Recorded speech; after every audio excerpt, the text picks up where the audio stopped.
where did this vision come from, and how are you making it a reality today? I've owned the farm for 19 years. I purchased it in 2005, and I've basically spent a lifetime and career in agriculture.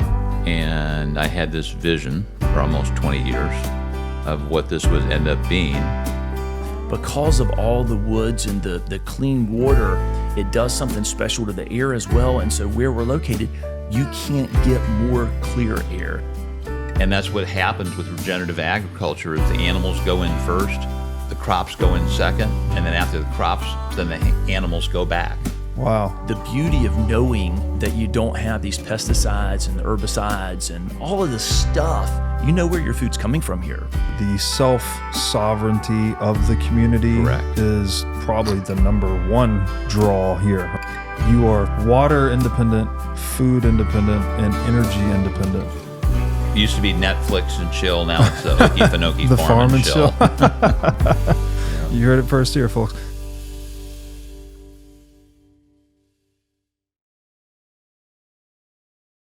Welcome to the What is Money Show, a podcast about wisdom, intelligence, and meaning. If this is your first time listening, I strongly recommend you go through the first 9 episodes, which are my series with Michael Saylor that lay much of the groundwork for the concepts we explore on this show. Thousands of people have told me that this is the best podcast series they've ever heard and that it was instrumental to their understanding of money and Bitcoin. So if you're looking to start a deep dive into the nature of money, I think the best place you can start is episode 1 of this show. Now, a little bit about this show and how it makes money. The WiM podcast is 100% sponsor-based. I strive to be selective about the sponsors I work with and only partner with those that showcase values that align with the values expressed on this show, such as freedom, education, and self-sovereignty. So I'll do a few ad reads right here at the top of the show, then a few in the middle, and I hope you'll take the time to listen to them, as these are hand-selected sponsors, and I think you'll like what they have to offer. Have you ever wanted to start a business in the Bitcoin space? If so, then the Wolf Startup Accelerator could be for you. Wolf is the first startup accelerator dedicated exclusively to businesses developing in the Bitcoin Lightning Network. 4 times each year, Wolf brings teams from around the world to New York City to work with like-minded entrepreneurs, pushing the boundaries of what's possible with Bitcoin and Lightning. The program is designed to help early-stage companies achieve product-market fit, develop their brand, secure early-stage funding, and grow businesses that fuel the global adoption of Bitcoin. Go to wolfnyc.com to learn more or apply today. Again, that's Wolf, WOLFNYC.com. So it was about 3 months ago. We're recording this mid-June 2024. Our mutual friend, Brian Estes, connected us. Mm-hmm. I was originally supposed to come down to the farm and do an interview with RFK. Yeah. You guys are having an event. Yeah. That fell through. I think RFK went to do something else, but Jeff called me. We had a good conversation. He's like, you know what? I think you should come on down anyways. We're going to have this event. I want you to check out the place. And man, I did not. When you call it the farm, you think it's just, the image that comes to mind is just, a small rural thing with, some farm animals and some plants maybe. But what you guys have built is something really radically different. Yeah. It's the most aesthetically pleasing, well-organized farm operation I've ever seen personally. And so my girlfriend and I came up, we toured the place with you guys. We did a lot of very exciting things, which we'll get into. Yeah. And I think I would like to say we became friends. Yeah, for sure. And we just had a really good 3 days, and now we're working together. So I'm really excited to talk to you guys today about this. And you are, I guess, this is Jeff's vision originally, and then you guys have been friends for a long time. Maybe you could just start with a story. Like, who are you guys? Yeah, Where did this vision come from, and how are you making it a reality today? Well, I've owned the farm for 19 years. I purchased it in 2005, and I've basically spent a lifetime and career in agriculture. And I had this vision for almost 20 years of what this would end up being. And I didn't know it takes me so long, but I knew I didn't have any development experience to do the actual development work. I had a lot of farming experience, but Doug and I have been friends, I think, since 2003. And, you know, back in, I think, 2020 or 2020, I think 2020, we got together and just said, hey, you know, I'd like you to see if we can make the vision of the farm where people can grow their own food, grow their own animals, have their own eggs, and have a wonderful time, could all come together. And that's, you know, Doug and I had a vision and a plan, and we actually had it all. We did it all kind of to get together, and it's pretty amazing. The reception has been pretty overwhelming. And you have to remember. Oops, sorry. Go ahead. Let's go ahead. Well, no, I was going to say you have to remember the context in 2020. You know, we had COVID, and so you had all of these logistics issues. You had folks that were genuinely scared where they were going to get their food from. A lot of folks were cooped up in, you know, apartments or homes. They didn't have access to open space. And so you had this kind of groundswell of uncertainty and fear. And so, you know, my background is conservation-based development. Have worked a lot on these very large projects where you actually achieve these large open plans.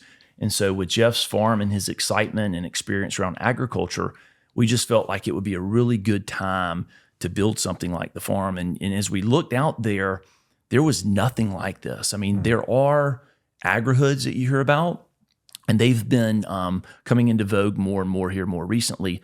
Agri-hoods, so agriculture neighborhoods. Yeah. It's kind of a thing now. And so what it is, though, for the most part, it's a master plan community. So it's primarily a neighborhood. And rather than having maybe a golf course or you know, some other kind of anchoring amenity, they have a small farm. And they're great because I think people can romanticize a little bit the idea about a farm, but the challenge is that there's far too many homes and not enough open space and farm. And so as Jeff and I were imagining what the farm could be, by the way, our farm is about 1,000 acres. And so at build out, we'll only have 250 cabins. So just to give you an idea, I mean, that's only about one cabin per 4 acres. And now they are clustered into villages, and we'll talk more about that. But our vision was, hey, we could create a space where there was certainty around your food, where people could come to unplug, to detox, to digitally detox, as you talked about, and to come and feel safe and to re-engage with nature. And so those were just kind of some of the emotions that we were feeling around that. We were excited. We felt very confident that there was going to be a market for this. And we had a lot of people that were very encouraged about it. Yeah, the timing, I think, especially going through COVID, people started looking for alternative ways of living, right? Realizing that maybe the traditional modern mode of living was at risk, at least, that you needed a plan B, perhaps, if things sort of get weird again. Also with just the general health crisis in the world, right? People eating a lot of seed oils and other poison foods. The idea of moving to more of a traditionally, especially regenerative agricultural diet and lifestyle is very healthy in a lot of ways. One of the things that really struck me when we visited, and Doug, maybe you could tell me about this, the area that the farm is actually located, it seems like it's frozen in time in a way. And you told me that there used to be, prior to the interstate being constructed, that people used to travel through that part as they're, I guess, traveling from, say, the south down to the southern tip of Florida. But then when they built the interstate, I think it was completed in the 60s or 70s, that switched it over 50 miles west. And so this place, you felt like you were in the 1960s or 70s, basically, being in the area. And that contributed a lot to this sort of nostalgic, traditional feel. You know, I've done a lot of work all over the Southeast, and I have to say, Folkestone, Georgia is one of the most special places I've ever visited. And you know, you nailed it a few seconds ago. I like to think it's kind of almost frozen in time. And I don't mean that from like a backward standpoint. I mean it in the most beautiful way possible. from the way people treat each other, the relationships, the establishments there. I mean, it all hastens back to 100 years ago, and the beautiful things from 100 years ago. And so you're right, the interstate system highways came in, and as the interstate system came over, all of these other north-south corridors, all these little towns that used to be places where people would stop and get a sandwich on the way up on the trip, all of it just went away overnight. And so you've got, along these old corridors, you've got all these motels that are just like graveyards, And Folkestone happens to be where we're located. We're actually about 8 miles south of the town of Folkestone. And so another thing that's really cool about our location is we're immediately adjacent to the Okefenokee Refuge, the entrance to the refuge. And so for listeners and viewers who aren't familiar with the Okefenokee National Refuge, it is the same way, Yosemite or the Grand Canyon is kind of the crown jewels of the national park system. The Yosemite, or the Okefenokee Refuge is a crown jewel of the national refuge system. Right. So they're wildlife refuges. And so it's 500,000 acres of pristine wetlands. And it is absolutely, as you know, we'll talk a little bit more about that, but it's absolutely gorgeous. It's like a water forest. That's a really good way to describe it. And because of all the woods and the clean water, it does something special to the air as well. And so where we're located, you can't get more clear air. So we're talking about digital detox, just from a detox from your skin and your lungs perspective, just being there, you cannot buy access to more beautiful, pristine air than this right there at the farm. Yeah, it's fantastic. And just to give people a sense of geographically where we're talking about, near the Florida-Georgia line, near the coast. Yeah, it's not too far, about 30 minutes from the coast. Yeah, so 30 to 45 minutes northwest of Jacksonville, is that correct? Yep. And then the refuge that you mentioned, we toured that actually on what were we on? Not kayaks and canoes. Yep. That was beautiful, right? Yeah. So it's just a very placid water in a forest. So it's like a forest that's underwater. And then I just remember the reflection, right? You can see the reflection of the forest in the water. There's gators and wildlife everywhere. Like it's awesome. Very, very beautiful. It's awesome. And it's actually that pool of water is the birthplace of the water that then goes and creates much of the Florida-Georgia border, because to the west you have, that would be the Swanee River. Yeah. So it's the headwaters for the Swanee that goes out to the Gulf of Mexico.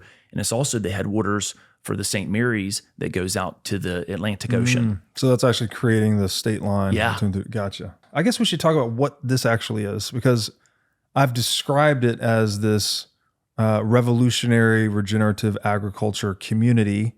You also use the term agri-hood, but this is not an agri-hood, because the agri-hood was much more neighborhood with a little bit of a farm. Yeah. This would be much more farm and other amenities, which we'll talk about, with a little bit of neighborhood. So much lower density. Yeah. How do you describe what this, like, I guess, Jeff, for you, this started out as just a vision, right? It's like, we're going to build a giant farm community with all of this, food, energy, water independence.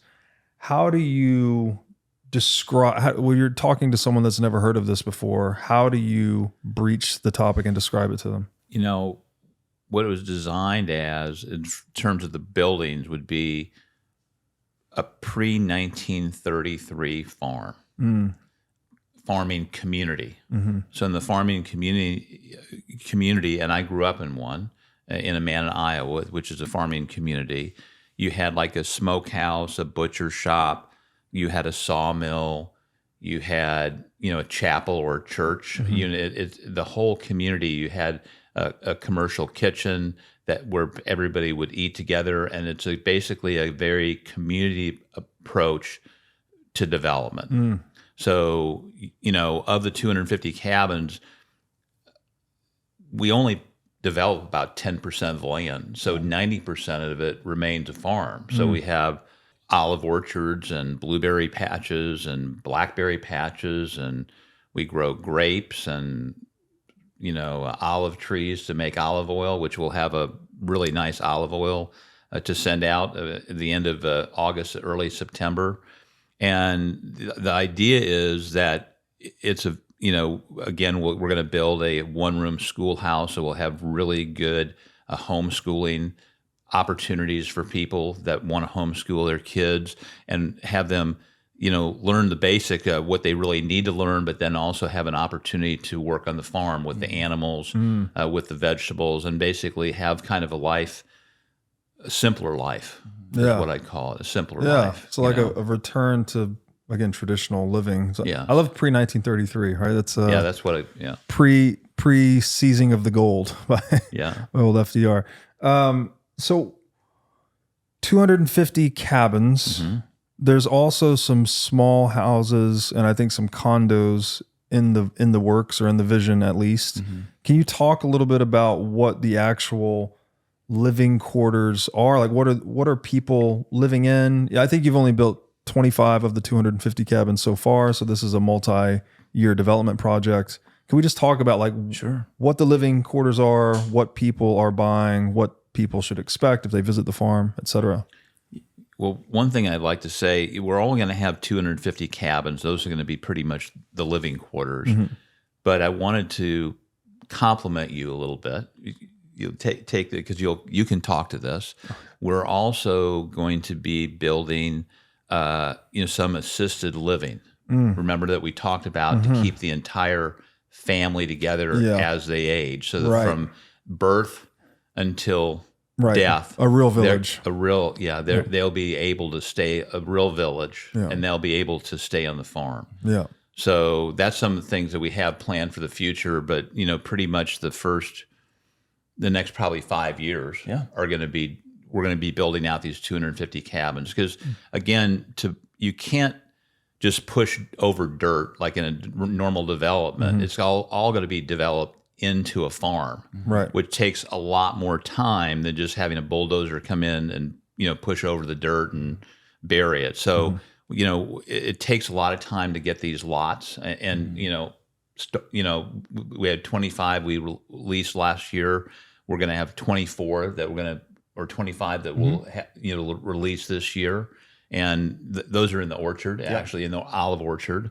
But then there's a lot of cool things in the olive orchard. You've got like a goat pasture, and you're going to have actually a pecan orchard, and there's all the smoke houses in the olive orchard. So there's a lot of really cool stuff. So we're trying to, every little village is going to be known for certain things that the village has. And so the first village that we did is called the Standing Gardens, which are raised gardens. They're huge, huge raised gardens. And then we have the clubhouse there and the commercial kitchen there, and we have a big dog park there. We really encourage dogs to come out and see the farm. I have a lot of dogs myself, so I kind of knew we have to have some facility because people love their dogs. So.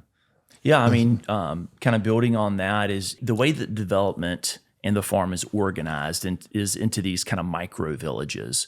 We use the word village a couple different times here. In so much, we use the idea of community or the cohesiveness of the relationships, being embodied by this idea of a village. But then from an organizational standpoint, we actually have several kind of micro villages that are planted around the 1,000 acres.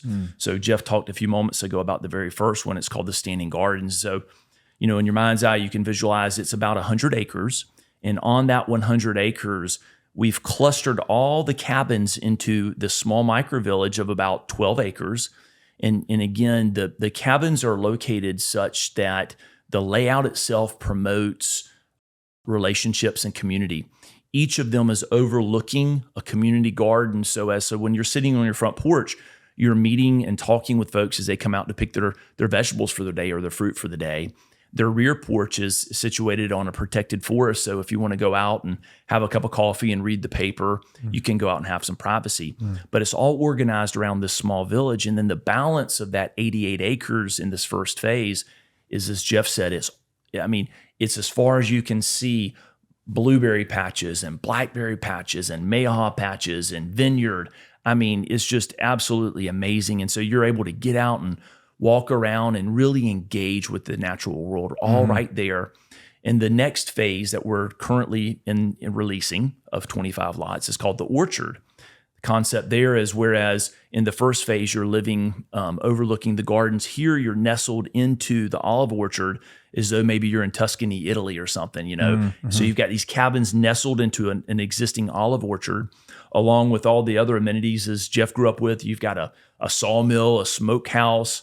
We'll talk a little bit more about some of the amenities as we go on, but the swimming hole. But all of these things harken back to a much simpler life. And so we want the experience to be authentic when you're there. Yeah. We don't want it to feel contrived. We want it to feel natural. Yeah, one of the things that really struck me, it was very surprising in a good way, was just how aesthetically pleasing things were visually. Like that, you mentioned the standing gardens and how organized the agriculture was.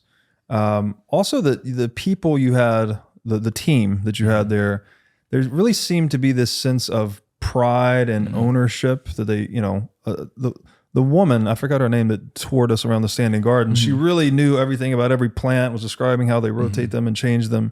That was Nikki. Yeah. And then we also got into touring a little bit more of the regenerative agriculture areas, right? Where you were rotating, I think the pigs were being rotated to root out the certain vines, and then you were going to plant the blackberries behind that. Yeah. Can we talk a little bit about that? The dance or the orchestra that is regenerative agriculture, because this term, it's becoming a bit popularized, but I'm not sure that I didn't have an appreciation for it until I saw it firsthand. And I saw these people speaking passionately about how regenerative agriculture actually works. Could we talk about what that is? It's almost like aligning with nature in a way, again, back to like the way it used, I guess it just used to be called agriculture, but now it's called regenerative agriculture. So what does that term actually mean? Yeah. Well, we really have a true regenerative agriculture farm where the animals are a key part of the farming operation. So we'll talk just about the pigs. There's every animal serves its purpose, but the pigs, we plant very deep-rooted radishes, like hundreds of thousands of them. And then when the pigs go in there, they want to root out the radishes to eat them. So then they dig in the soil. And then when they get done eating the radishes and the soil is completely... They've tilled the soil. And then what we come in to do then is to plow, or not to plow, excuse me, that we don't plow, but to basically level out the soil behind them, and then we grow crops on it. And then the pigs move to another field. And that's what happens with regenerative agriculture. Is the animals go in first, the crops go in second, and then after the crops go in, we've harvested the crops, then the animals go back. Wow. Yeah. And what's really great is every single year we expect, and so far it's been farmed regeneratively, not the whole farm, but for about 7 years. But every single year we get higher amount of crops off the same acre of land. And that's, I think, will happen for the next, every single year the land improves. So every single year we are able to grow more crops on that land. Wow. And that's just a testament to the regenerative agriculture practice, right? Exactly. That the yields are going up over time as the soil becomes healthier, I assume. Yeah, correct. Yeah. I tell people the elevator speech for regenerative farming is, or the description of it from my humble perspective is, we're simply mimicking the natural cycles that already exist in nature. The same way that the bison would move through the Great Plains, and they would eat the grasses and they would poop and it would get trampled down, and that virtuous cycle that occurred that created these fertile plains is the same type of system that we're implementing here, the same types of protocols. And so Jeff talked about the pigs, but we have Michon pigs, and maybe Jeff will talk a little bit more about why we selected that variety, but we also have cattle. And we also have chickens. And so each of these plays a role in this virtuous cycle, or this dance, as you were kind of describing it, as we go through. And each year, the soils become better and better and better. And in fact, Jeff just mentioned this a little bit, but when you think about the quality or the nutrient level the types of vegetables that we're growing here, because of the means and methods that we're deploying, the nutrient density in these vegetables are through the charts. I mean, they're just up and to the right. Yeah. Same with the vegetables, or same with the fruits rather. Yeah. And so, so you have the beauty of knowing, that you don't have these pesticides and the herbicides and all of these other, types of phosphorus and all of the stuff that we hear about and we're reading about. Where your food's coming from here. And so it's the beautiful thing about getting to eat that, but then also just as fun as watching it happen. So when you're out watching these pigs rooting up these radishes and you're watching as the cattle move through and eat the grasses, I mean, that's part of the experience as well. And so we can talk more about this, but I mean, each of us, absent an experience like this, have become so removed from where our food comes from. And so being able to reintegrate those experiences, I think, has huge benefit for people. To see kind of the A to Z process of where your food actually comes from seems to be something that would be so important for children, especially. Like if you've only grown up and you've only gone to the grocery store, you don't see the rest of the supply chain behind that. But in this instance, you're seeing the whole thing, right? Kind of soup to nuts. It was also, the product quality. I have to comment on the honey. The olive oil is amazing. First of all, everything that we've had is amazing, but the honey you guys produce is truly something I've never had before. Like we were telling you offline earlier that it's just this crazy complex flavor. And you can't get that in stores anywhere. And it's just something about eating really close to the earth, I guess you might say. And I like how you described regenerative agriculture as kind of like a biomimicry, right? That you're really just imitating the way natural ecological cycles work, right? But you're incorporating it on a smaller scale, right? You're just literally doing what nature does at a large scale, but on a smaller scale. It's no wonder, right, that the quality is so high, that the food is the crop yields keep going up. I mean, it's you're incorporating nature's intelligence into your farming operation, basically. Yeah. We've been doing the blackberry harvest the last couple of weeks.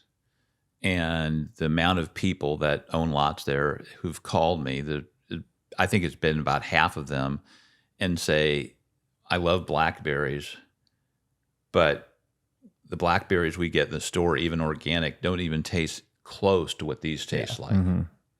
And if people really knew exactly the supply chain of their food, they probably wouldn't eat much. And so ours, by growing things regeneratively, by making our own compost, everything just tastes better. So it's not only better for you, but it tastes better. Yeah. And we're going to become very much of a foodie community because everybody there likes food, and the fact is if they can have healthy food, they can actually eat more of it. Oh yeah. And the restaurant you took us to on the last day, which I think is owned by your son, is that correct? Are they sourcing some stuff from the farm? Because that was it's farm to table, I assume. That food was amazing. The Congrian Pen and is my son's and his wife's Lindsay's farm, Scott and Lindsay. They source a lot of their vegetables from our farm. Yeah, that was and they're pretty awesome, right? Such a cool experience. It was an old aircraft hangar they converted into a restaurant. It was a very cool experience. Let me hit the honey though, because I know how special the honey was to you. You can't control where the bees go, right? But because we have so much land and our land is so plentiful with all of the orchards that we've talked about, all the vegetables and everything, our bees are concentrated and we have a pretty good idea where our bees are going. And so you're tasting the diversity of all these different crops. So whereas if you have bees, in a typical piney flatwoods in South Georgia or North Florida, number one, you don't know if your bees are going and harvesting in areas where they're, have pesticides and stuff. So that's one thing of a concern. But then number two, they're probably just, simple gallberries or, the things that are kind of a monoculture, if you will. Like, in other words, there's not this diverse landscape. And I think what you're tasting, when you talk about the complexity of the honey, I think you're tasting the diversity of all the different products or all the different plants and vegetables and fruits that they're, pollinating. It's so good. Yeah. I feel like the honey alone, if someone just tasted that, they're like, okay, I got to visit this place. Like, what? And just real quick, another thing is Jeff was talking about how good our vegetables taste and how good our fruits taste. It's worth noting. And then you were talking about with the kids and the life cycle of watching these things. It reminded me another thing that the listeners and viewers might like to understand. Everything that we grow at the farm begins with an heirloom seed. Everything. Yeah. And can you tell us what that is? 'Cause Yeah. most people, like me, I thought heirloom was just a variety of tomato prior to learning about this. Yeah. It's a seed that's at least 100 years old in a certain number of generations. And, again, the thing that I love so much about it is it's not a Monsanto seed either. Yeah. So this large agricultural company that's bought up most of our seeds and they own them, and at gunpoint they will keep people from reusing them. We don't participate in that. We go outside of that system and we actually buy heirloom seeds and we save our seeds. When we find that seeds work well, we'll actually reuse those generationally at the farm as well. And so everything that we grow starts in a 5,000 square foot greenhouse, and it starts with a seed. And we have kids come in and help us plant seeds, and they get to see the process. And then they're transplanted, and then ultimately they work their way through until they're, a mature, whether it's part of the orchard or whether it's part of our vegetable gardens. Yeah, it's so cool that not only are you getting this super nutritious food, you're doing something that's good for the environment, Right. but it's also a source of education for people, right? Children and adults alike, by the way, like just to see this whole process, it was very eye-opening, I guess, to say the least, even for me. Have you ever wanted to live in an off-grid community with complete food, energy, and water independence? If so, then you need to check out the farm at Okefenokee. The farm is a pioneering community designed to foster longevity and well-being, eliminating elements that detract from these goals. At the farm, the convergence of nature, nutritious food, a supportive community, and the ethos of slowing down is unparalleled. Positioned at the gateway to the UNESCO World Heritage-nominated Okefenokee National Wildlife Refuge, the farm at Okefenokee stands as a testament to a lifestyle that truly nurtures health and happiness. Unlike conventional housing developments where a token communal garden may suffice, the farm itself is the community. Small, intimate micro-villages seamlessly integrate into the fabric of a sprawling agricultural community.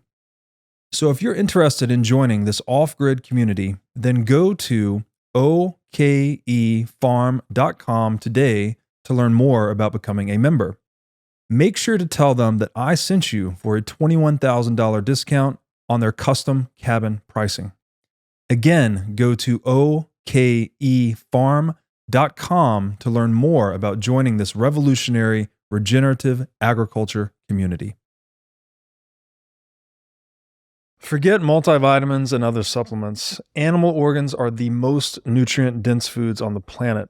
You can get 100 times more nutrients from organs than you can from muscle meats. But the problem with eating organs is that they are difficult to find in stores, they are difficult to prepare, and even when they are prepared well, they often don't taste great. Thankfully, Heart and Soil Supplements has made consuming organ meats so much easier by providing powderized organs in capsule form. Organ meats include everything your body needs to thrive: vitamins, minerals, peptides, proteins, and growth factors. This is why organ meats were the most prized foods for our ancestors. Fortunately for us, Heart and Soil makes these treasured foods easily accessible. So go to heartandsoil.co today and use discount code BREEDLOVE to get started on your journey to optimal health and vitality. Again, that's heartandsoil.co, discount code BREEDLOVE. Let's talk about the activities, though. This is a big draw, I think, for a lot of people. This is not just a farming community that we're just growing food and hanging out and eating good food. You guys do a lot of really fun stuff on the farm, too. When I was out, you took me out boar hunting, I guess is what we call this. With dogs. With dogs, which was super cool. Again, these guys apparently been boar hunting their whole life, right? Oh yeah, it's part of the culture. Absolutely. They were so passionate about it. There's such an art to it, right? The way you actually, I guess I'll just let you describe it. Like, what was it that we did? Because when they say boar hunting, people might think, oh, you went out with guns and shot pigs.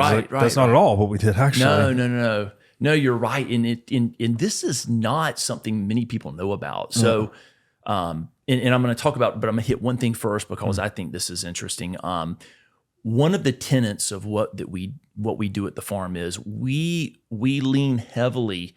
I talked about not wanting to feel contrived, but feel authentic. We lean heavily on wanting to promote the culture that existed there before we came. Right. We want to elevate the people there. And so the people that work at the farm, we don't bring people in for the most part. I mean, they're local people. Yeah. The folks that are coming in and doing the activities, teaching the classes, the hunting I'm about to start talking about, all of these are local people. And so we're celebrating the culture right there in the greater Folkestone and Charlton County area as well. And we think that's important. But back to the hunting, we have a truckload of dogs, right? And there are basically two types of dogs. There's the dogs that go out and sniff around and they're looking and smelling for the hogs. And then there's the catch dogs. And so we had, we were out there together and, you hear these dogs running through the forest and then all of a sudden, they hear where the boar is. Yeah. And you have to remember the rest of us, we don't have guns. It's just, we're in our regular clothes, right? Yeah. And they trekking through the forest. Yeah. Trying to listen to where the dogs are. Your adrenaline is just rushing. You're running through the woods as hard as you can, trying to find where these dogs have got this boar. They call it bait up. And so what they do is these dogs will take turns kind of barking and nipping at the hog. And it's kind of run around in circles trying to figure out what dog is about to snip on it. And we're running out there trying to catch it. And then we've got these catch dogs running next to us. And so these dogs, just before we get there, will go and they'll leap out and grab the hog by the ear. And they've been doing this for hundreds of years, right? Not obviously not this exact dog, but his great-grandfather and so forth. Yeah.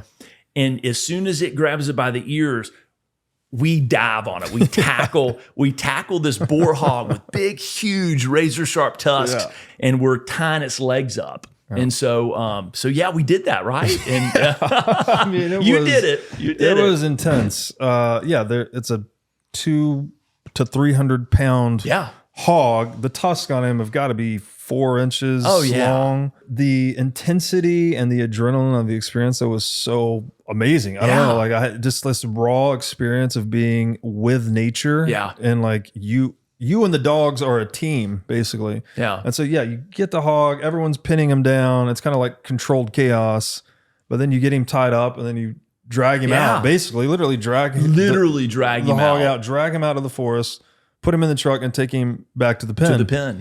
Yeah. And then you start the process of feeding him a different diet to sort of deworm, deparasite, and then eventually you'll butcher the animal and you have this amazing wild hog meat. The meat is amazing. Yeah. And it's so And the thing that's also fun about it too is that, believe it or not, those hogs, those boar, they're classified as a nuisance species. Right. And so you hear, on YouTube, you hear about guys going out and just mowing them down with machine guns and everything else. And so, our approach is obviously a little bit different. We actually eat them. And so they become part of our diet there at the farm. And, so it's really a win-win. Which is, again, that's in line with the regenerative ag ethos, because you're handling these animals the way they've been handled for a long time, right? And you're making use of the animal. Exactly. Right? You're not just, I've seen those videos of mowing them down with the miniguns from helicopters and all that.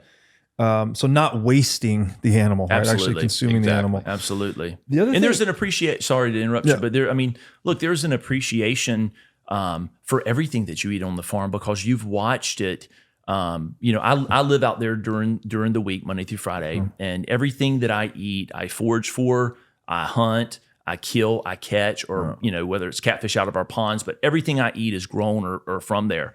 And as you watch, Jeff was talking about the blackberries, when you've been watching the blackberries grow all year around, when they actually ripen and are ready, seasonally eating, your anticipation is amazing for that. And think about how much better they taste. And with that hog, knowing, how it's given its life and your involvement in it, like all of these things build, it's the way it's supposed to be. And so when you finally consume these things, you're not just eating something that you bought from the grocery store, you're reliving these experiences and you're creating the circle of life that's natural and is supposed to exist. Yeah, amen to that. It was so exhilarating. And then we didn't eat, obviously that hog has to be prepared for 6 months, but we had some wild hog that night or the night after. No, but that night. And man, it's just so good. Cause like it's this proof of work aspect to it, I guess, where we're tapping into who we are, right? Like we've been hunters for millions of years. So to go out and actually do the hunting and you have this exhaustion, but you had this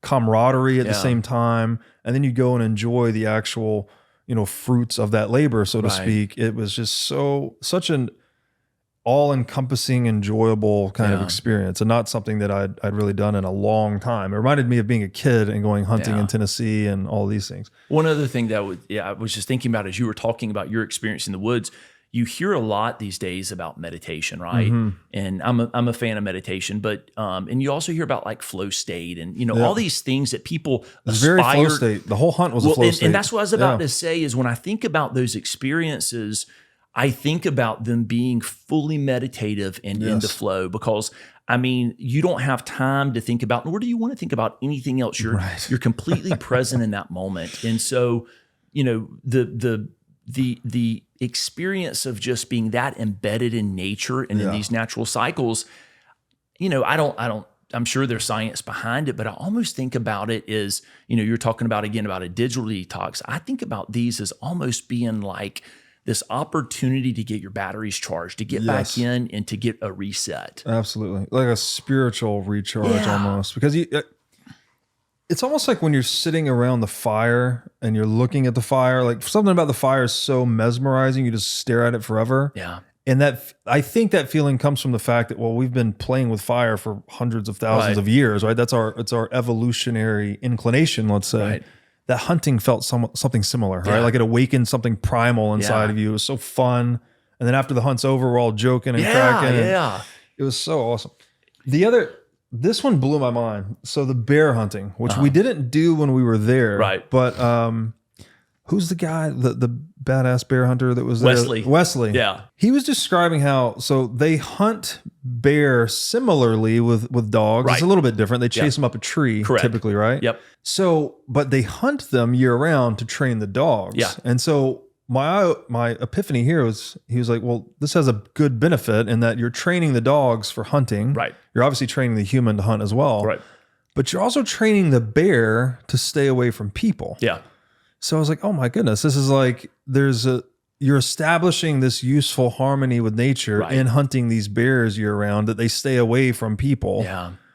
And it's also just, again, back to one of those traditional ways of living you described. So it's a very harmonious way of interacting with nature. Yeah. And there's something that's just overwhelmingly good about that, right? That instead of trying to fight nature or control nature, it reminds me of that quote that nature to be commanded must be obeyed. And it's like, that seems to be the way you guys are living out there, not only agriculturally, but also with the hunting and whatnot. Yeah. The one thing I'd like to say, especially for people listening, although the farm is 1,000 acres, we don't really hunt on the farm itself. We have another 2,000 acres that we hunt on. That's totally private to the farm. Yeah. And we have, deer hunting and the hog hunting and bear hunting. And you don't need to shoot a bear to hunt a bear, because most of the year you can't hunt a bear. I mean, you can hunt a bear and take pictures of it. Right. It's a very adrenaline, like I said, rushing experience. But we have all kinds of different hunting. We have dove fields and really more, again, some more to just getting back to like the way we were at one time. We've always been hunter-gatherers since, for tens of thousands of years. Right. And it's kind of, it's just a very, I think the camaraderie of hunting and just the fellowship of hunting, it's pretty special. Yes. Yeah. No, absolutely. And this might just be anecdotal, but I'm very particular about the foods that I eat. And something about, I spent 3-4 days with you guys, but at the end of that, I just felt so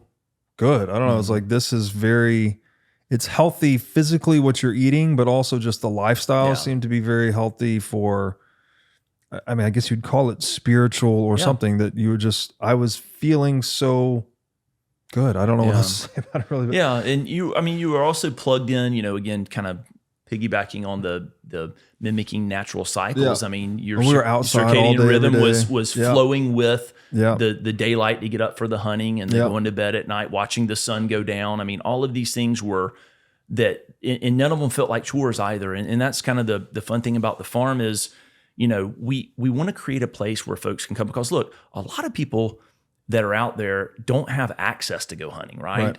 And even if they did, they wouldn't necessarily know how or are not equipped to do it. They don't have access to go out to a farm. And so we want to create an experience that again, harkens back, as Jeff said, where he grew up. And so all of the things that we're talking about, the farm isn't just about hunting. It's not just about eating blackberries, but it's the culmination of all of these activities.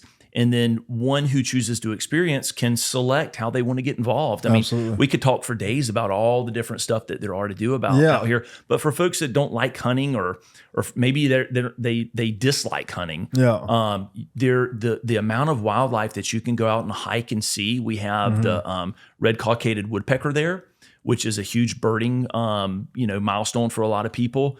You can go out and see turtles and deer. I mean, like, there's ample opportunity for anyone who wants to re-engage with the natural world. Yeah, that's the next thing I want to talk about, is all the other activities. Actually, like we focus on hunting because that's where we had the most fun. Yeah, that's a fun one. But you guys, like, obviously Jeff took me on a really long farm walk, which is beautiful. Again, just getting into the aesthetics of the farm, seeing all the different aspects and things you guys have going on, and it's a nice little dose of exercise, right? You get a lot of steps in, you're walking around. The tour of the refuge we did on kayaks. And let's talk about that, because if people really like to kayak or canoe, we're right next to, like, our next door neighbor. Is a 129-mile canoe trail, and they can go stay at different outposts every night if they line that up. And the hiking is we're right on the refuge's hiking trail. The farm is, and they can hike, they can bike, and we want to promote physical activity, not necessarily exercise, but just you're exercising while you're enjoying everything. It's not like getting on a stationary bike. It's being, So and I think people are attracted to that, and finally, it seems like an adventure rather than exercise. And we have horseback riding, or will have horseback riding, and that's going to be pretty amazing in itself. And it's really for the physical activity part of it, there's like nowhere else like it. I mean, you got 500,000 acres that you can hike through, canoe through, bike through, and it's just pretty awesome. Yeah, the immersion in nature is, again, very fulfilling in a lot of ways. When we were doing the canoe and kayak tour of the refuge, we saw those guys coming out. And our guides were asking them, how many days have you been in? And these guys had been in for over a week, I think, right? So they go into this water forest fully equipped with their camping gear, and they were staying in these little elevated platform outposts. Talk about unplugging. Like, you just go into the woods with, some guys were alone, some guys were just 2, 3, 4 guys, and they're just camping for days. Like, I can't even imagine how much of a detox that must be. Just be fully immersed in Think nature. about how much fun this would be, Robert. You could get in your canoe, properly outfitted, and you could start paddling right there at the farm, literally next door, and you could paddle all the way to the Gulf of Mexico. Wow. And people, I mean, I don't know how many people do it, but my son and I did it for a couple of days. And it's just absolutely incredible what you're seeing. I mean, you're just, especially you want to pick a time where there's been some rain so that there's a little bit of flow, so you're not paddling your tail off the entire time. But it is absolutely incredible just to spend all day long going through forests and never seeing anybody or anything. It's amazing. Almost like hiking the Appalachian Trail, but on water. Very much so. On the water. Seeing wildlife, and everything's different the whole way. That's so cool. And then you guys also shooting range, archery, there's just some other activities you plan on doing at the farm. Yeah, we're gonna teach a primitive archery class, with longbows and actually make your own arrows, and we'll teach people. We'll have experts that will come help and teach people how to do this stuff. So it's not like it's just the way things used to be. And we used to all, if you imagine going to the grocery store 1,000 years ago, you went with your bow and arrow, right? Right. And we have to want to take people back to those times, and just it's just a lot of fun, and and they learn a lot. It's not like the people were simple back then; they were just different. Yeah. You showed me the arrowheads you guys are making. These are, I guess, custom made from flint. Yes. Very traditional. Looks like almost a Native American arrowhead. Yeah. So freaking cool. So you're beginning to pick up, and we're kind of bouncing all around, which I think is a fun way to do this, Robert. But there are a handful of things that are woven through all of our discussions, right? And you were just talking about the education around the things, but education is one of them, and we think that's very important. If for no other reason, because as we grow old, and again, this is not new for me. I read about this all the time, but I have a lot of cognitive decline that I've had with good friends and with family members and stuff. And so as I started exploring, what are mitigation strategies that I can use to prevent that, and a lifelong educational approach is part of that. And so one of the things, if we're going to be the healthiest place on earth, which we believe we are, education has got to be a part of that. And so whether it's the flint arrows, or whether it's learning how to cook with the vegetables that we're growing, or learning how to do old preservation and fermentation, all of those things are present and available at the farm at Okefenokee. Yeah, and then the physical activity that is just part and parcel of everyday life, and the natural immersion. There's something, like, if you've ever felt depleted being in the city for too long, like, just go spend 3 days outdoors. And it's like, there's something so recharging about it. Imagine doing that every day, right? You're learning all these things every day. You're in nature every day, and you're physically active every day. This is why people that live on ranches and farms their entire life tend to live to a ripe, old, healthy age, right? They're eating close to the earth, a very physically active lifestyle. They're working with their hands and their mind every day. And I think you guys have done a great job replicating that. The other big piece to this is community, obviously. Something we've really gotten away from in the modern world. It blows my mind. I was talking about this with Laren the other day. We really messed up something in the West, right? That we put our parents in retirement homes, we put our children in daycare, and then we go to work 40 hours a week. It's like, how did we end up like that? How is this the advanced state of living? Whereas, older communities would have grandparents in the house, spending time with the kids. So the grandparents are fulfilled. The parents get to go to work, and they get some babysitting. And it's a much more natural, kind of harmonious situation. You guys are trying, I guess, to sort of replicate that, right? That you're getting people back to this.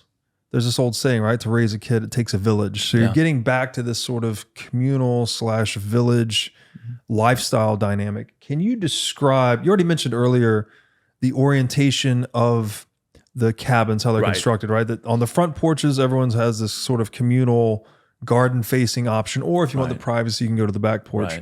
But could you describe, like, what else you guys are doing to help cultivate this communal sense of living? I think it really begins with the spirit of the people that come. I mean, the folks that have already come, and those that are interested in the farm, I think they show up with the really neat spirit of curiosity. I love when I meet with folks and they're, they're not know-it-alls, but rather they want to learn. And so I think that them showing up that way, and then us creating this blank palette, really builds into what we already are and what we'll become. Jeff and I spend a lot of time talking with people as they come through on tours or interested in, we're quick to share that, the farm is never finished. I mean, it's not like, I don't know if it's a good example or not, but like a golf course, we go out and we build a golf course and it's done. You open it and you play it. You can come back and play it, and it's pretty much kind of done. Mm-hmm. The farm's never done. Yeah, I mean we've got melons over here one day, and then we've got row crops over here. I mean we're constantly evolving. It's the same way with community and engagement, activities and education. All of these things are born out of the interest of the people that are there. So if folks want to explore, how can I introduce something into my diet more? Well, we can put together programming around that. And then the programming draws in the people so that they come together and it's an atmosphere of learning together. And so I would say that our educational components are a great way that we establish community.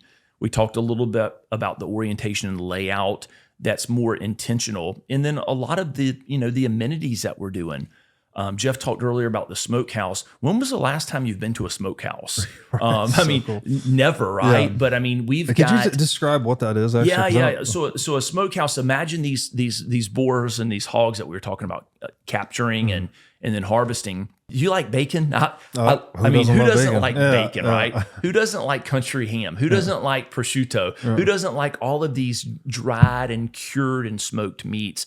And so this is a place that we've built, and we've built it with swings and picnic tables where people can come and participate in the experience.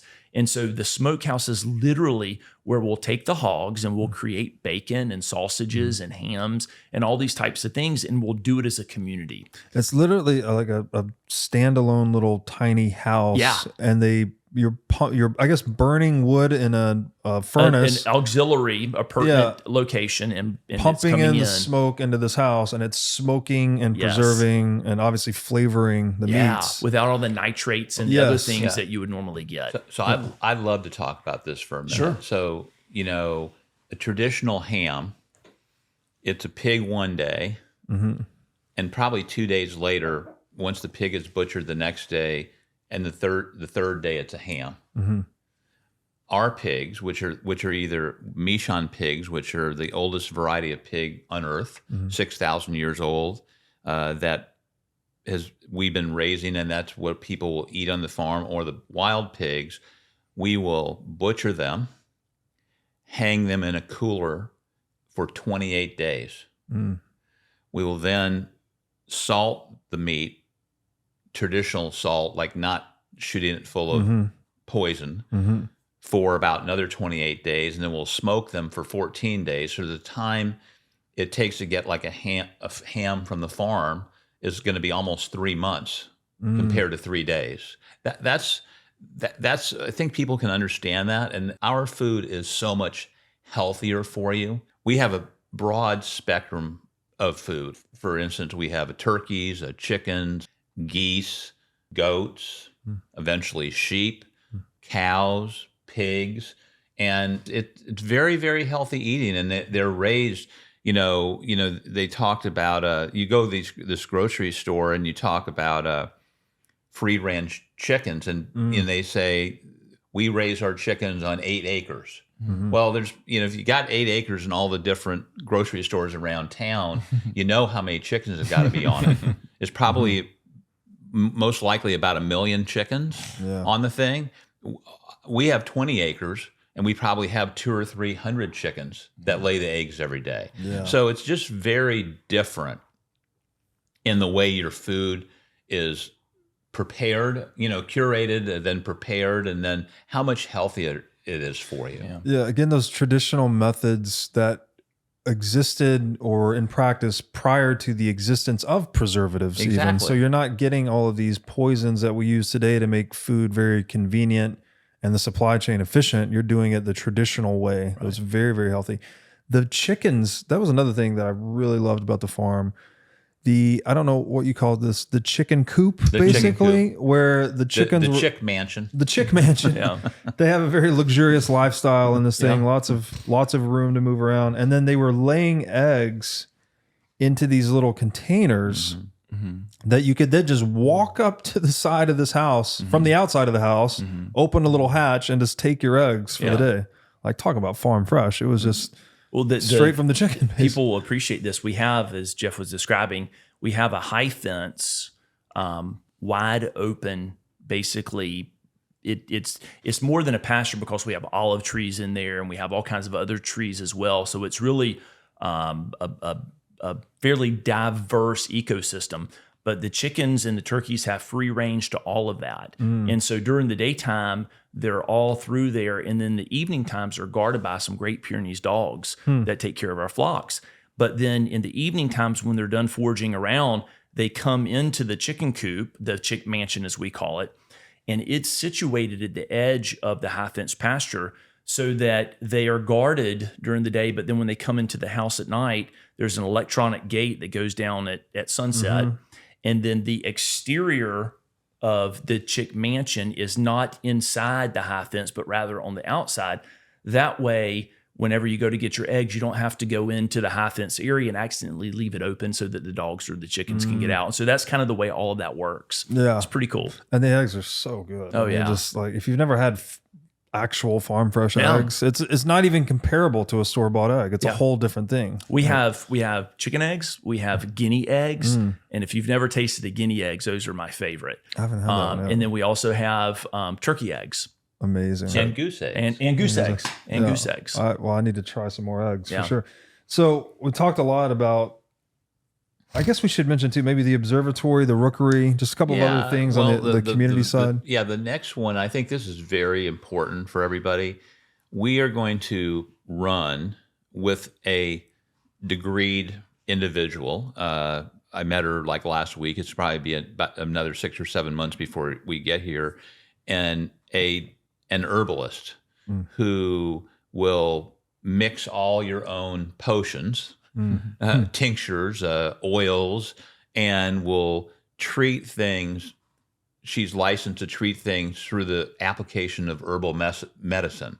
And that's going to be run out of an apothecary that we have the farm. We'll grow our own herbs. And in fact, we'll grow herbs, we'll grow mushrooms, we'll grow all kinds of things at the farm. Then she'll mix them up because that's what she does, understands how to do it.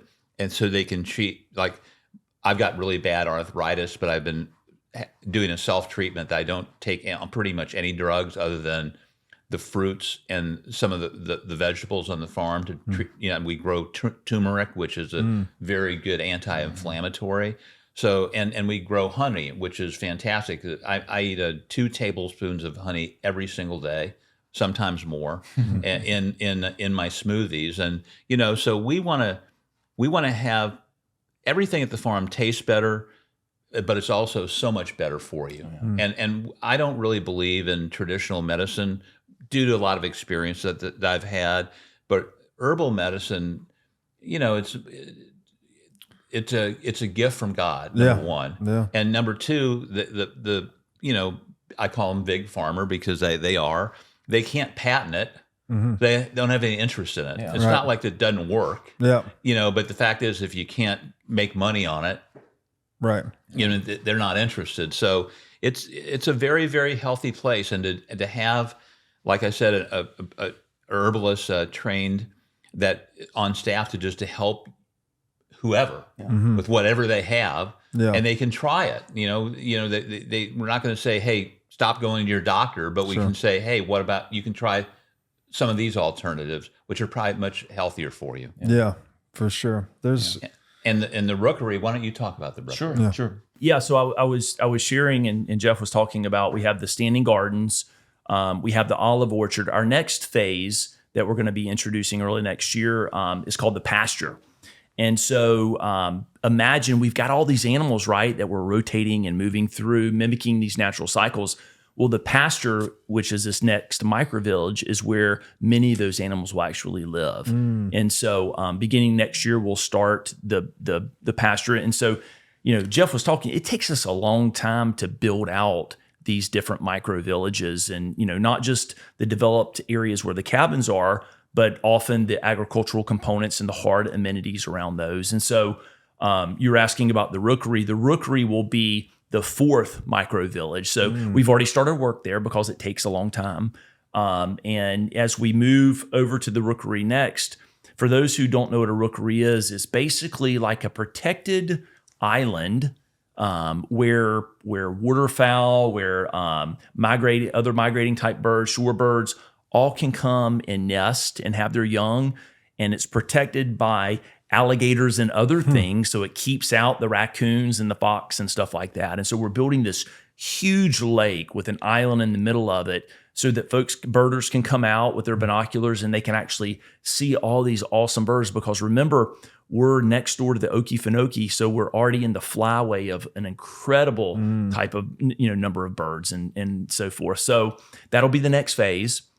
Jeff already talked a little bit about the equestrian. So the equestrians will then be the phase after that. And so, as you begin to understand kind of what it is that we're doing, you'll also see that each one of these little micro villages is also very unique. So if you don't want to be living in the standing gardens, as we talked about, you want to be living in the orchard, or maybe you want to be on the rookery. And so you can go to all these different areas, and each of them has their own character. So cool. We talked a little about the observatory, and the idea for the observatory is rookery by day, stars by night. Yeah. So the plan's going to be, we will have. You should. You mentioned this when I was there, that you actually have one of the darkest skies in the country as well, right? So the best visibility for stars at night. Oh yeah, 100%. Yeah, I think it's the darkest sky east of the Mississippi. Could be. And it's going to be beautiful. And the beautiful thing, and I will say, we're not using 1932 technology or 33 on the observatory, but the plan is to have the observatory open at night and be able to tune in on your TV, the Okefenokee channel, and you'll be able to see the stars. So it's like the stars at night, the birds during the day. It's kind of like a very cool experience. That's so cool. Yeah. The older I get, the more I appreciate bird watching. It sounds like such a kind of nerdy old guy activity, but the older I get, I'm like, they're so beautiful. There's so many of them. They look different, sound different. We've talked a lot about the nutrition, but maybe to just hit on a few of the things that you produce. We mentioned the olive oil, the honey. I guess, I don't know if we talked about the molasses or the sunflower oil. The heirloom sugar cane. Yeah. So, they talk about refined sugar being bad for you, and there's a lot of reasons for that. Like, number one, it's ultra refined, but number two, basically the sugar has been bred year after year after year to just produce more sugar. Well, heirloom sugar cane that we grow is probably hundreds of years old, and we actually cut the sugar cane and we put it through a 1910 sugar cane mill, which is run by our mules, and then we make it into juice, number one. Then number two would be the molasses. Then number three, it would be brown sugar. So it's totally unrefined, and people use a lot of sugar. It's pretty necessary to have in the community. We have to grow a lot of sugar because people have a pretty big sweet tooth, and it goes into a lot of recipes that you don't know about. But if in the recipes that we do in our commercial kitchen is going to have pretty awesome, unrefined, brown sugar and molasses. It's really not that bad for you when it's not refined, as you're saying, and it's taken in moderation. Right. Like sugar's got a very bad rap, which deservedly so, given what sugar has become. And the way you guys are doing it, like it's traditional. It's not so bad for you. You mentioned the commercial kitchen and that's attached to the event space. Is that correct? Could we talk about that a little bit? Because that was actually the initial draw as you guys invited me down for an event. Yeah. There were, 50, 75 people there. We did a little kind of fireside chat. Yeah. There was some music, some really good food. Can we talk about the events you guys do there? The first thing to know is that there are amenities in each of the different micro villages. And one thing people ask about often is, well, if I live in the olive orchard, can I come to the commercial kitchen in the standing gardens? And so one of the things we like to share is that, these 250 cabin owners, they actually own the farm. I mean, so, if you're one of those folks, Robert, you can tell people truthfully, I own a farm, because you do. You're 250th owner of a farm. And so access to the amenities is freely used and exhibited among all the different people. And so I wanted to point that out first, but it is located in the standing gardens, the commercial kitchen, and the event space. And so, yeah, I mean, imagine just a big, huge barn, because again, we want everything to feel authentic.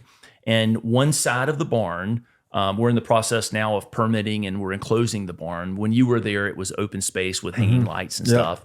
But one side of the barn will be basically what we call the gathering spot. And so whether it's for an event or whether it's just for friends to come up and hang out or play cards, to get a cup of coffee, to have a cocktail, it'll be a gathering spot. And the other side of the barn, once it's closed in, will be the commercial kitchen. And that'll be set up as kind of a stadium style kitchen. So we can have guest chefs from, Congaree and Penn come in and do classes on how to prepare a lot of the vegetables and the fruits that we're doing. Or we can have folks come in and we can use the same commercial kitchen to preserve some of the figs that we're growing out there to make jelly, or some of the mayhaws to turn them into cocktail recipes. I mean, anything that you can imagine we can do in that commercial kitchen. And so that'll really be the launch pad for, again, community events among the residents, larger events where we invite people in.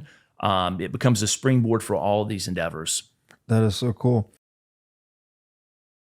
I'd like to thank my friends at Swan Bitcoin for their long-standing support of the What is Money show.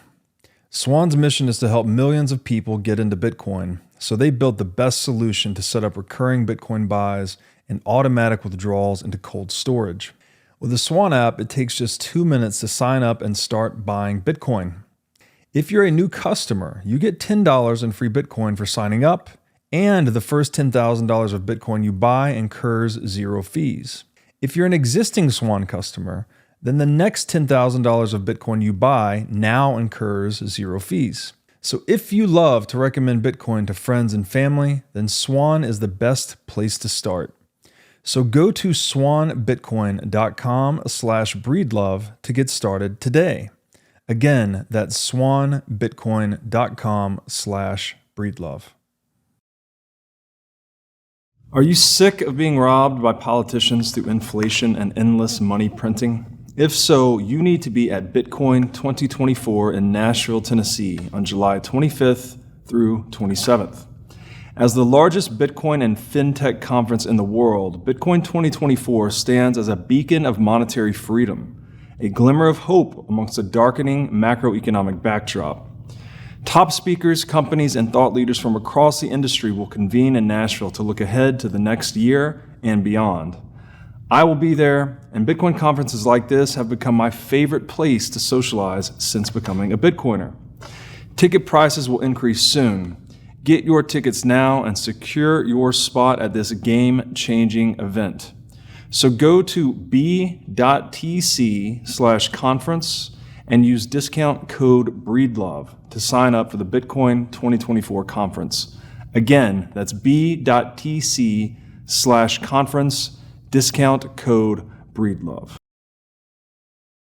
So obviously you guys do a lot of nutrition at the farm, a lot of healthy living, but you also do some things that maybe are a little less nutritious, but fun, right? like making rum and mead. Mead, if people aren't familiar with this, is like old school beer, I guess. It's actually old school wine. Old school wine. Okay, so it's not carbonated. It's more just not wine. Carbonated. Okay. We're getting so much honey from our bees. We had 6,000 pounds last year. We're going to probably have 10 or 12,000 pounds this year. And probably when the farm is going, at full tilt, it'll be probably 20 to 25,000 pounds of honey. Wow. So we want to take some of the honey and make mead for the residents. And we've currently have 3 50-gallon bourbon barrels that are all filled with honey, which is 50 gallons of honey apiece. And I think that 50 gallons and honey is 16 pounds a gallon. You figure it out. But that honey will come out of there and be bottled, and people will be given to people on the farm. And then the rum will be put in. And it's all made from our heirloom sugar cane. So, it'll entitle everybody probably to 2/5 of rum per year once we get it all up into production. But we're not selling it, just made for our residents. So it's just something fun that we're doing. And, be pretty cool, really. That's to have, so cool. Drink your own rum from your own farm. We didn't mention this, but it's probably worth mentioning. So the people that are buying housing on the farm, they're getting a plot of land, they're getting a cabin, or there's also the condos and the small houses. I don't know where those fit into this. And then they own a piece of the farm, basically. And then there's an option to subscribe to the food that you guys are producing. So would that be inclusive of like the eggs and the meat, the fruits, the vegetables, the rum, the meat? Is that how that works? So the way it would work is as a farm owner, I'm glad you asked the question, because a lot of people ask this, and in fact, a lot of people have this vision of maybe when their cabin would be tucked into the woods all by itself. And so that's one of the reasons I wanted to really talk about the micro village clustered concept. But yes, they own their land where their cabin is, and each of the home sites is anywhere from a half acre to 3/4 of an acre usually. So they actually own that land fee simple. It's a platted tract of land, and their cabin is on it. And so they will be a farm owner, and all of the agricultural components, so the orchards, the clubhouses that we talked about, all of those are built in what's common area tracts. And so all of those tracts collectively are deeded to the farm owners through a farm owners association, and they have ownership of all of it. And so in order to maintain all of this common area tract, there are basically two required fees. There's the farm owners association fee, and when you pay that, you're basically paying to upkeep all the fences and the bridges and the ponds and all of the stuff that just needs to be maintained. And then you also pay under that base level a harvest fee. And the harvest fee, Jeff likes to describe it as kind of like what a pioneer's diet would have been. It's basically all of the vegetables and the fruits, the eggs and the catfish that you can harvest from the farm. All of that's a part of kind of the base level that everyone pays. And then whenever you get into the meats, those are what we describe as more a la carte. And Gotcha. So you would subscribe to those depending upon what your needs and desires would be. Gotcha. Very cool. So we've touched on a lot of things here, right? Obviously what the farm is, the activities you can do there, the community, the nutritional aspects. But so I guess if you can put all these things together, what you end up with is a very potent place for like a mental, emotional, spiritual detox. Yeah. I like the term digital detox that I mentioned to you. Although you guys do have certain areas of the farm that have Wi-Fi and internet connectivity, there's also areas where you can really truly unplug, right? Where you don't have any of that, and really get in touch with nature in this traditional way of living. There's also a thing about cars. You guys have a thing with the cars sort of stop at the entrance to the farm. And so when you're on the farm, it's much slower pace.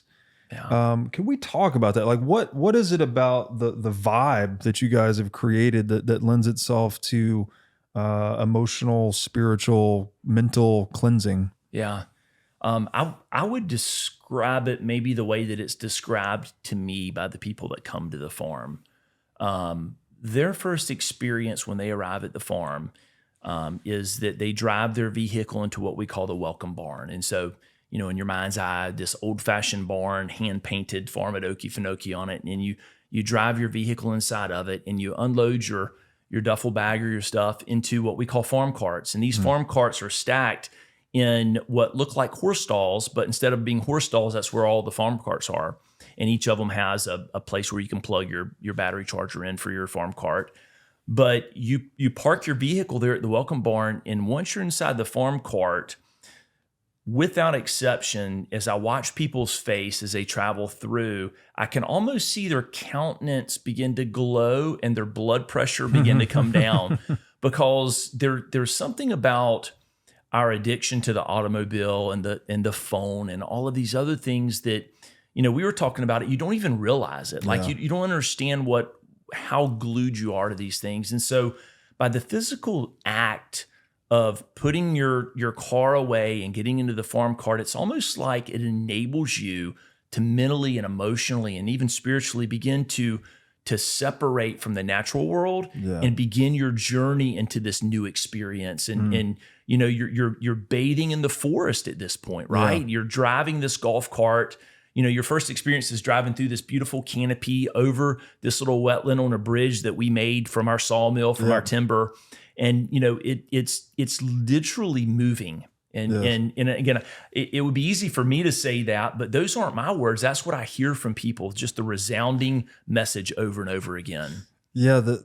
You know, we talk about a slower pace of life metaphorically, but there's also this literal component to it. I remember when we were being transported from the cabin we were staying in to the event space, and we were transported by horse. Actually, it was a mule drawn. Yeah, it was a mule-driven wagon. Yeah, or wagon. Yeah.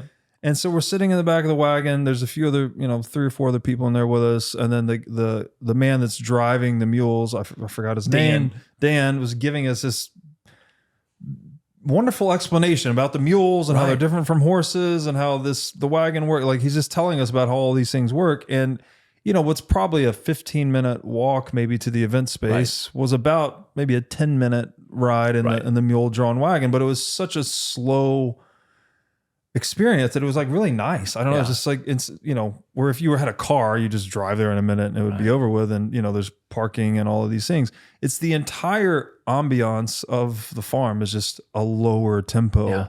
So everyone's blood pressure's lower. There's a lot more normal human interaction versus everyone on their phone. And it was just wonderful. Yeah. So, a lot of people, I think, and I really think this is true, either are now aware of that or becoming aware that they're hungry for that. Yes.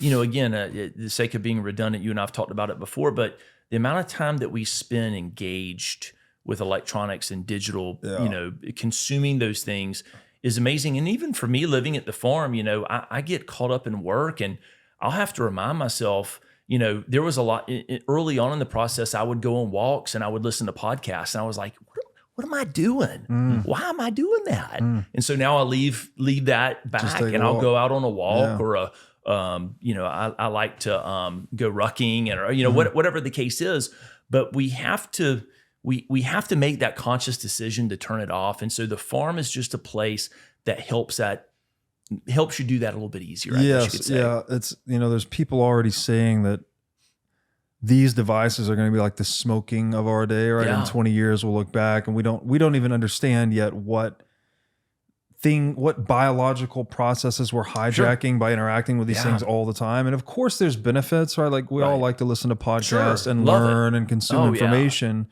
And not to say it's all bad, but it can be, like anything, overdone. Exactly. Right? And it seems very difficult, at least for me, living in kind of a more normal environment, and especially working in digital world, it's hard to disconnect from this thing, right? Like I'm on this thing when I wake up, I'm on this thing when I go to bed. Yeah. But the farm, the whole shift of lifestyle is just like not in that world, right? You're really re-engaging with the natural world and people in like a very traditional communal way. And so that you need that. You need that push, I think, because it's not easy to do just living in day-to-day digital reality. Yeah, well said. One of the things that I think is really exciting and important is, you know, we control our own water, our own wells, non-fluoridated. Yeah. And we control our own energy. We use solar during the day, and then we're hooked to the grid at night. But if anything ever goes wrong with the grid, we actually have generators at every single residence, and we will have the ability to have a whole house generator and be able to be off for maybe a year or more. Wow. And that's a pretty important thing when people are thinking, you know, what happens if. Yeah. Yes. So. No, that's I'm glad you brought that up because we haven't mentioned that, but the self-sovereignty of the community is probably the number one draw here, right? That you are water independent, food independent, and energy independent, so that no matter what's going on in the wider world, it's an actual self-sustaining community. And then obviously the other thing you mentioned too, that as the community grows, you're really trying to recruit people that have certain expertise, certain skill sets, so that, you don't need to go out into the world to find that specialist. You probably have someone on site that can help you with that. So, it's in Bitcoin circles, we have this ideal of the citadel, right? Which is the self-sovereign community. Right. And I think this is actually the closest instantiation of that I've seen yet. Yeah. So very glad you brought that up. We think, we tease all the time because people ask us, is they hear about what we're doing, or maybe they come out and they'll ask the question, well, is there anything else out there like that? Were you following anybody? And Jeff and I kind of chuckle and we're like, well, if there were, it'd make our jobs a lot easier because we're inventing this as we go. Yeah. I mean, there's the commitment that we've made to the sovereignty that you're describing is really unprecedented that we're aware of in the States, at least. Yeah. And it's funny because, I mean, not that there was electricity, say, flowing in centuries ago, but communities used to try to be this, right? Like sort of food independent and, all of these things. So in a way you're going back to the way things were, but in a modern context. Yep. Exactly. Yeah. Okay. So for people that might be interested in this, you actually have an event coming up. So we should talk about that. Again, I had no idea it just worked out. Like the RFK thing fell through and you're like, well, come on down. We'll check it out anyways. I'm like, all right, sure. Sounds cool. Sounds like an interesting experience. I still had this vision in my mind of the farm as like just a farm. Like I've seen a million farms growing up in Tennessee, but it's more than that, right? It's a whole, I mean, everything we've described today, right? Yeah. It's this community plus basically. Right. And so the best way to really understand that is to just come and see it for yourself. Like we can sit here on the podcast and talk about it till we're blue in the face, but it doesn't hold a candle to just, I think, immersing yourself in that experience for a few days.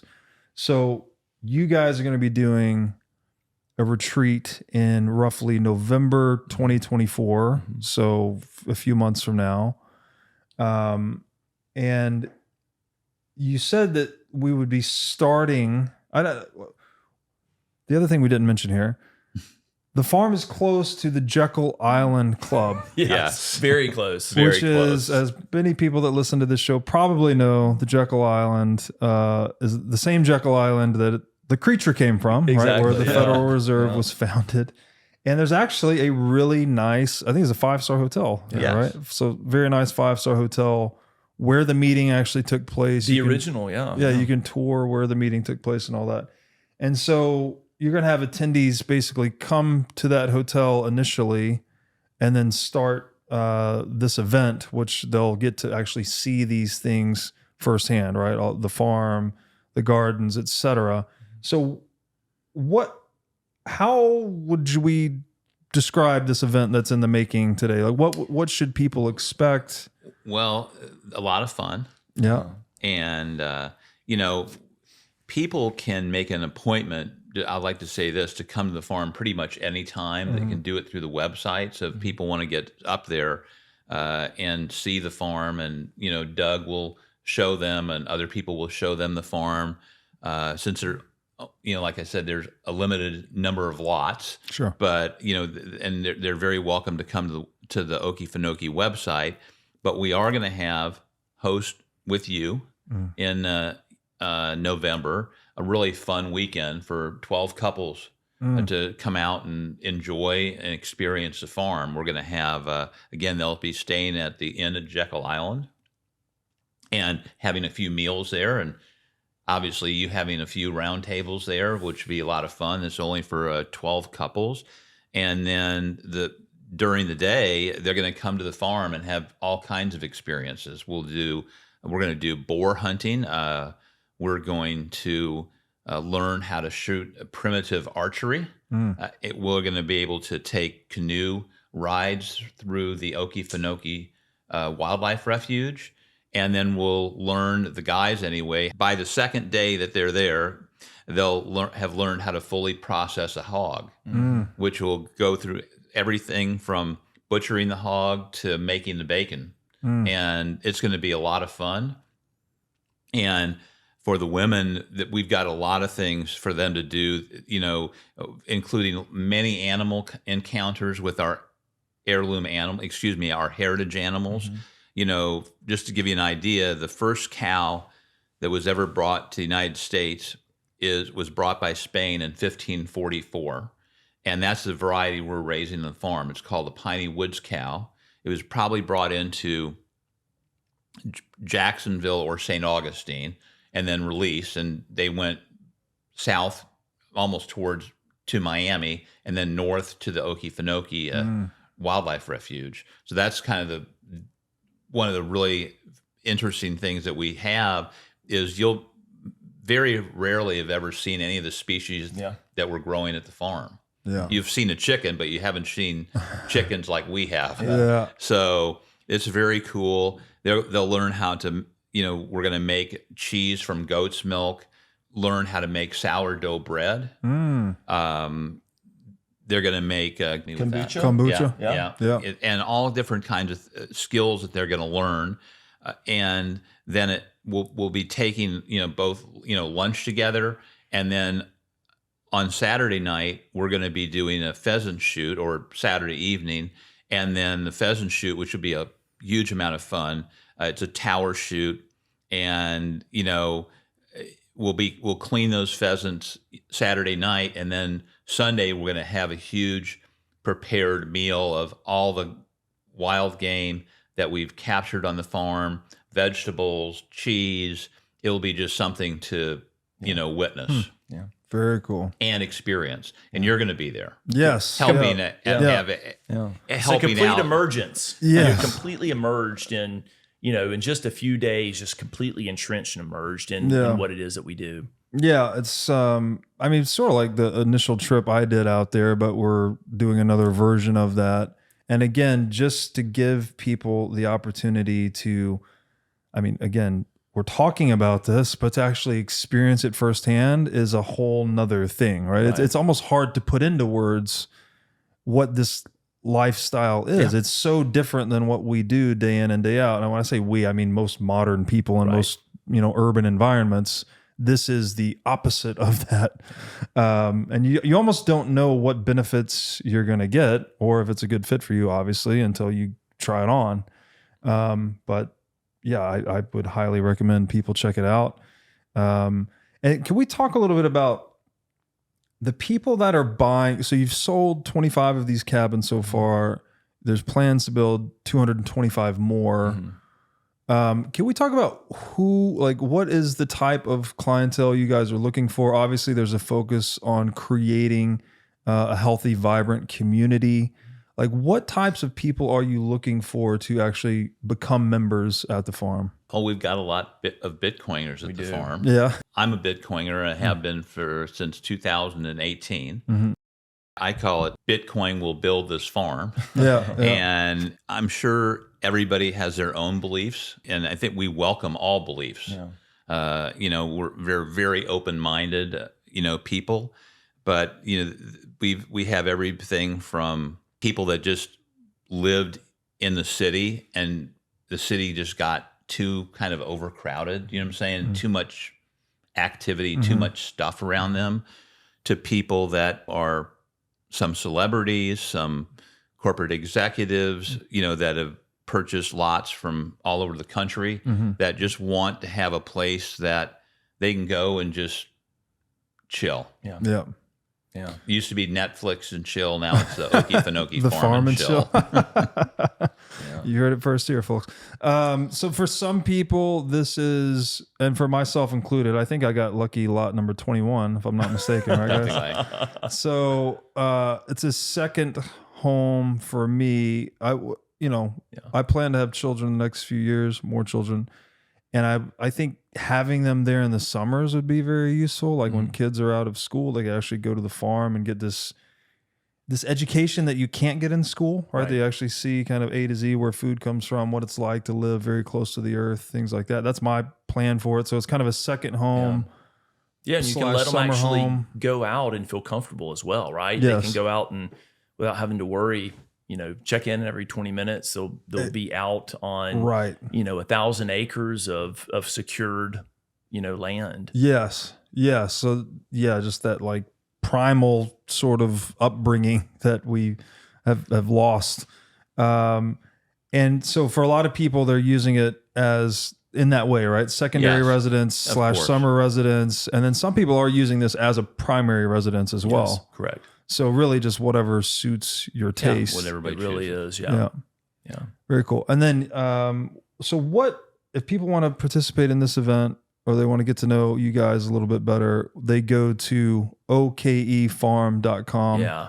Drop their name, drop their email, and then you guys will basically be in touch to talk about either planning a visit to the farm or attending the event that we mentioned in November. Yeah, and write in the notes breed love, of course, so we know how they found us. Yeah. Obviously, if you're interested in becoming a member, we've set up a discount. I think it's a $21,000 discount code. So if they do want to become members of the farm, they get a $21,000 discount on their custom cabin pricing. Yeah. We didn't mention that actually. No, you buy the plot, and then there are 3 basically custom cabin options that you can build. And the cabins these are real cabins, right? They're being constructed from locally harvested wood. Mm-hmm. They're thick log, like an actual interlocking log cabin. This is not like a drywall built home with log cabin exterior sort of plastered onto it. This is an actually traditionally built cabin. Could you describe what that is? We have a number of different types of cabins. Mm-hmm. The old adage, the right tool for the right job. Mm-hmm. And so in the first phase where we're out on the prairie around the gardens, we have the traditional logs that we erect, like a Lincoln log, if you will, kind of the way you're describing it. Yeah. We have a new phase coming up in the orchard. And, we spent a little bit of time today talking about sustainability. What we didn't talk about was the layout of these micro villages. While each of them are unique, each of them were really born out of the environment that we elected to build upon in that area. And so said differently, in many ways, we've allowed the land itself to share with us what the theming and the development area, where it should be and what it should be. Mm. And so as a very good example, in the olive orchard, which is the phase we're just now releasing, we have 90 acres of mature olive trees. And so there's not enough room there to build these cabins on site like we do in the prairie. And so we have a specialized product just for that location. And then as we move to the other areas, there will be something different as well. And so in this area, we're actually assembling the cabins off-site and lowering them down with the crane so that we don't disturb the environment where the cabins will be located. Mm. So it's the right tool for the right job, really looking at the environment and trying to make the best decisions to disturb the land as little as possible. Got it. And then the cabins themselves, the 1, 2, 3 options, could you describe what they are? I guess it's like 1 bedroom, 2 bedroom, 3. Yeah. And what I would tell you is, for the most part, the cabins, the interior walls can be moved around to suit individuals' needs. Yeah. We generally have kind of 3 sizes. Around 12 to 1,400 square foot is the first size. Mm-hmm.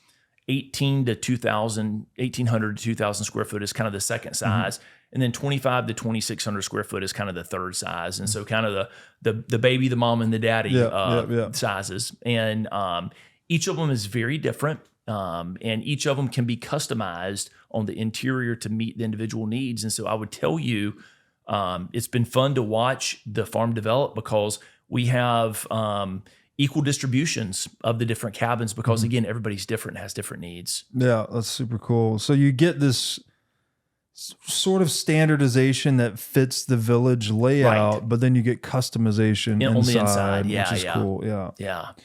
Awesome. Well, super pumped to have this event again. I mean, I'm excited to get back to the farm. It was so much fun the first time.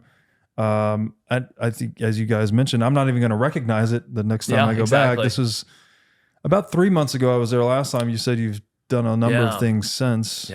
Maybe talk a little bit about that. What's changed in the past 3 months? Well, in the last 3 months, we've built the smokehouse. Yeah.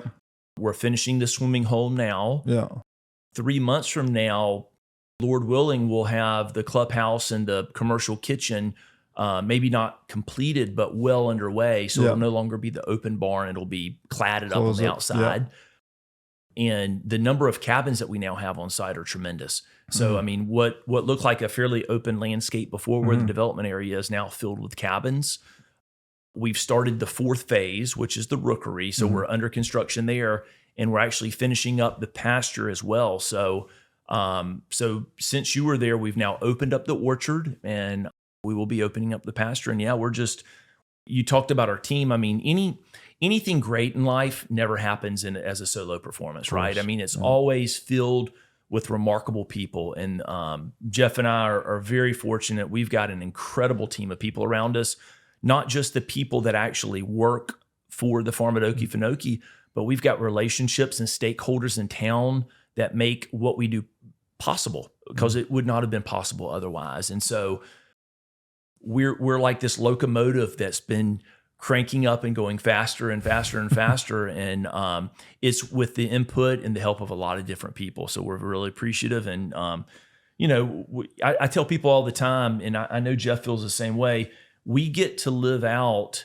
kind of at the intersection of two things, our passions and our professions. Yeah. And so the farm for us represents kind of on a Venn diagram, those two things coming together. And we, while it may not be other people's professions, we feel like every time someone visits the farm, it becomes their passion. Yeah. So we hope that a lot of the viewers will experience that as well. It really shows. And I think it shows in the demeanor and attitude of your team members. Like, it seemed like everyone that was assigned a certain role was very passionate about that role. Yeah. Even the guy handling the damn fertilizer, right? He knew everything about fertilizer. It was like a scientific. Yeah.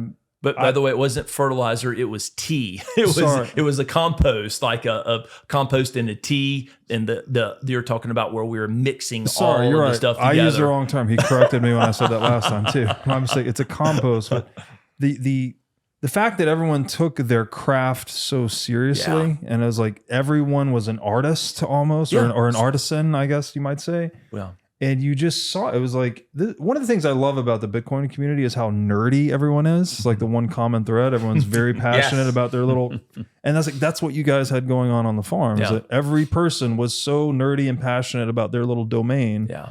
And the collective outcome of that was just this awesome operation, right? Where you have a lot of high quality output, and just a nice vibe. Yeah. So it's super cool. Yeah, what I'd really suggest to people that hear this podcast is to go to Oke Farm, OKE. We'll put it up on the screen. Yeah, okefarm.com. Yeah. Okefarm.com, and subscribe. We have a monthly newsletter that tells you everything we're doing every single month. Yeah. And I think it'd be pretty interesting to see it because you can't imagine how agriculturally diverse the farm is. Yeah. And you'll be getting a package, Robert, later this month here at the house to some of our new products that we've been working on. Yeah. And it's pretty great. It's just I actually am living out my dream, and I love it. Yeah. That's amazing. And another way folks can get information as well is we have an active Instagram account. If you go to the farm at Okefenokee, Okefenokee. Yeah. I know, we'll link to that. You'll link to it, but we update that usually daily. And so, in the last week or two, we've had several. We had a new little baby horse. We've had several new calves. We show all the things that we're harvesting. We show the new development projects. And so, if folks want to just stay plugged in and see what it is we're about, that'd also be a good avenue they can pursue. Fantastic. Guys, thank you so much for doing this. Thank you. And really excited for this next event. Thanks. Appreciate it. Yeah. Thanks. Thanks for watching. If you enjoyed this episode, click here to find more just like it, and here to find our most recent episode. Also, make sure to like this video to help shine light on the corruption of money, and be sure to subscribe to this channel to stay connected.